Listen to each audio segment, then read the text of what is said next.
ಬಾಗಲಕೋಟೆಯಲ್ಲಿ ಬೆಳ್ಳಂಬೆಳಗ್ಗೆ ಲೋಕಾಯುಕ್ತ ದಾಳಿ, ಜಿಲ್ಲಾ ಪಂಚಾಯಿತಿ ಅಕೌಂಟೆಂಟ್ ಮನೆ ಮೇಲೆ ಅಧಿಕಾರಿಗಳ ರೇಡ್, ಕಚೇರಿಯಲ್ಲೂ ದಾಖಲೆ ಪರಿಶೀಲನೆ.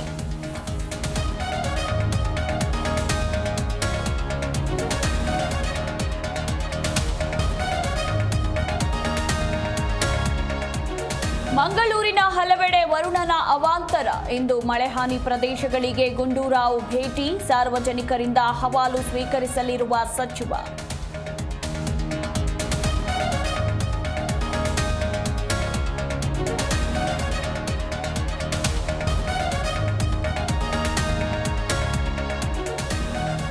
ಹೇಮಾವತಿ ಲಿಂಕ್ ಕೆನಾಲ್ ವಿರುದ್ಧ ಬೃಹತ್ ಪ್ರೊಟೆಸ್ಟ್, ಬಿಜೆಪಿ ಸೇರಿ ರೈತ ಸಂಘಟನೆಗಳಿಂದಲೂ ಹೋರಾಟಕ್ಕೆ ಕರೆ.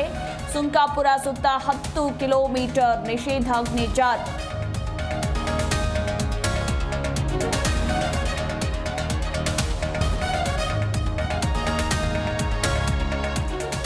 ದಿಢೀರ್ ದುಪ್ಪಟ್ಟಾದ ಕೊರೋನಾ ಸೋಂಕು, ಮೈಸೂರಿನಲ್ಲಿ ಕೋವಿಡ್ಗೆ 63 ವರ್ಷದ ವ್ಯಕ್ತಿ ಬಲಿ, ಸಕ್ರಿಯ ಪ್ರಕರಣಗಳ ಸಂಖ್ಯೆ 234ಕ್ಕೆ ಏರಿಕೆ.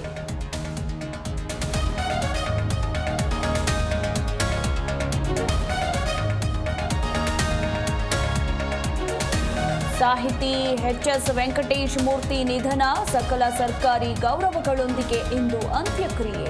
ಟಿಆರ್ ಮಿಲ್ನಲ್ಲಿ ಅಂತಿಮ ವಿಧಿವಿಧಾನ.